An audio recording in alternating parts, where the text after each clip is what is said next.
नमस्कार, मैं विक्रम कुमार। जिस पौधे के बारे में बात कर रहे हैं उसको मार्च लिली कहते हैं और इसके अनेकों नाम हैं। यह पौधा मात्र 10 रुपये के बल्ब में लाइए और 50 साल तक चलेगा। जी हाँ, इसकी लाइफ 50 साल तक है।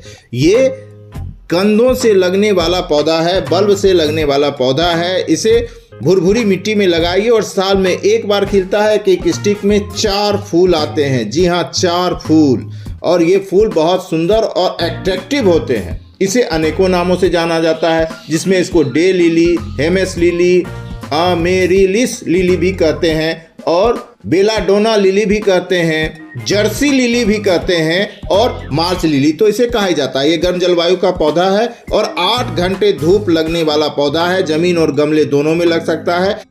ये देखिए, ये पूरी तरह से ये जो आप देख रहे हैं ये पूरी तरह से जमा हुआ है।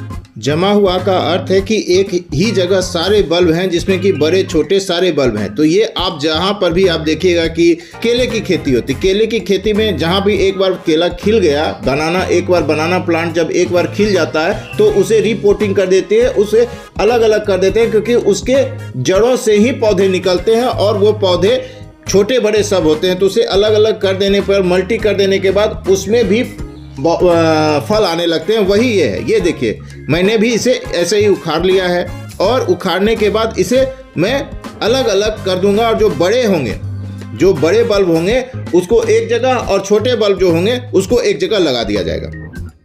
यह देखिए, और बड़े और छोटे को अलग कर दिया गया है। ये जो बल्ब है ये बड़ा बल्ब है। यह देखिए, ये बड़ा बल्ब है और ये अब खिल जाएगा। ये बल्ब की साइज जो है बड़े प्याज की तरह होती है और बड़े प्याज वाला जो भी बल्ब होगा वो खिल जाएगा। जमीन और गमले दोनों की मिट्टी भुरभुरी होनी चाहिए। भुरभुरी होने के बाद ये बहुत जल्दी से एक दूसरे से अलग हो जाते हैं। और ऐसे ही मैं उस सारे पौधे को मैंने निकाल लिया है। जो बड़े ये है कंद है उसको तो मैं लगा दूंगा, जो छोटे कंद है उसको अलग लगाऊंगा। ये खिलेगा नहीं, लेकिन ये वाली खिल जाएगी। खिलने के लिए आपके पास अगर राख है, जो कि अब मुश्किल है शहरों में मिलना, तो हम तो अभी अपने गांव में हैं तो हमें राख मिल जाती है, तो उस राख का यूज आप कर सकते हैं। इससे होगा क्या कि नीचे की जमीन बहुत भुरभुरी हो जाएगी, और भुरभुरी होने से होता क्या है कि आपके जो कंद हैं वो बहुत जल्दी फैलते हैं और फूल ज़्यादा देता है। और राख में कार्बन होने के कारण इसके पत्ते भी बहुत हरे भरे होते हैं और जो फूल है उसके भी रंग निखर के आते हैं। इसके नीचे राख दे दिया, उससे मिट्टी, बस अब कंद लगा दिए जाएंगे। इस एट्रैक्टिव फूल को एट्रैक्शन का केंद्र बनाने के लिए मैं 2-3 जगह लगाऊंगा, और जगह का चयन ऐसे जगह पर करें जहां पर कि 4 से 8 घंटा, 4, 5, 6, 7, 8 घंटा इसको धूप चाहिए। कम से कम 4 और अधिक से अधिक 6, 7, 8 घंटा भी पड़े तो कोई दिक्कत नहीं है।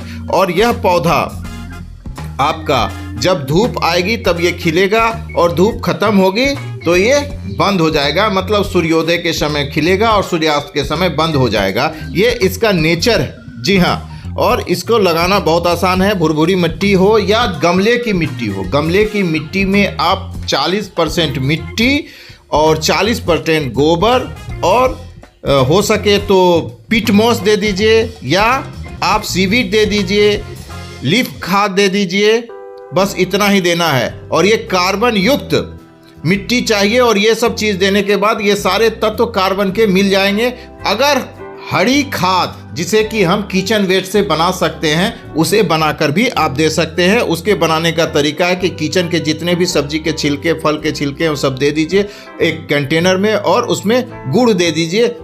15 दिन में वो उसमें फुफुंदी हो जाएगी और 40-45 दिन में वो पूरी तरह से खाद बन जाएगा। देखिए भुरभुरी मिट्टी का कमाल कि कितनी अच्छी तरह से यह मैं हाथों से ही लगा देता हूँ। और एक जगह क्यारी के जैसा लगाइएगा या गमले में भी लगाइएगा, तो 4-5 गमले को एक जगह लगाइएगा तो ये आपके गार्डन को और भी बहुत ही अच्छा बना देगा, बहुत ही खूबसूरत और अट्रैक्शन का कारण बन जाएगा ये।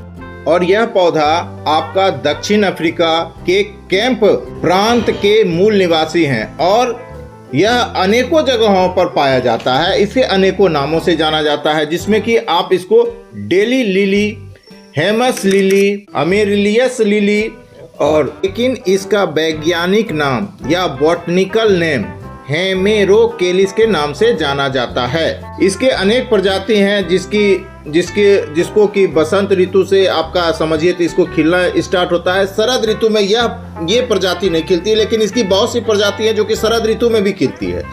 इसके अनेकों रंग होते हैं। यह साल में एक बार खिलता है और 10-15 दिन तक चलता है। मिट्टी के बारे में मैं आपको बता दिया। यह खूबसूरत, आपको अगर अच्छे और बड़े फूल चाहिए, आकर्षक फूल चाहिए, तो आपको मिट्टी पर ध्यान देना पड़ेगा। मिट्टी भुरभुरी होनी चाहिए क्योंकि ये बल्ब से लगता है, और ये इसी तरह मॉइस्ट होना चाहिए, सूखा नहीं होना चाहिए, गीला नहीं होना चाहिए। गीलापन जमीन में रहना चाहिए। पूरी तरह से गीला रहेगा तो बल्ब गल जाएगा। इसे मैंने 2 जगह लगा दिया है, 2 जगह 2 गार्डन हो गया। ये एक स्टिक में खिलेगा, 4 फूल का गुच्छा होगा और 15-20 दिन तक चलेगा। सूर्योदय होगा तो ये खिलेगा, सूर्य अस्त होगा तो बंद हो जाएगा। इसलिए आप चिंता ना करें कि वो फूल खत्म हो गया। और जब ये खिल जाएगा ना, तो आपके जो करोड़ों में बनाए हुए घर हैं या लाखों में बनाए हुए घर हैं, उसकी चर्चा कम होगी और आपके खिले फूलों की चर्चा ज्यादा होगी।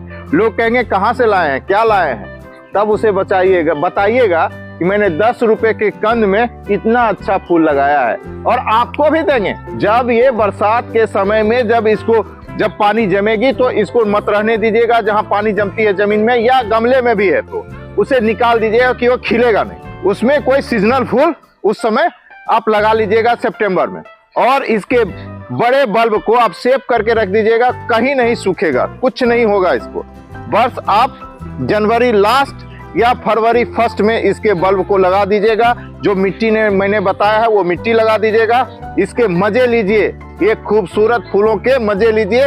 और इसके 4 प्रजाति गर्मी, सर्दी, बरसात सब में होते हैं। इस लिली के अनेकों प्रजाति होते हैं और 50 साल तक इसकी लाइफ है। मैंने करीब आपको अच्छे इंफॉर्मेशन देने की कोशिश की है। और अगर अच्छा लगे तो लाइक और सब्सक्राइब कीजिएगा। और इस बल्ब के पौधे के बारे में जो गार्डनिंग करते हैं, जिनको इंटरेस्ट है, उन्हीं को शेयर कीजिएगा। धन्यवाद।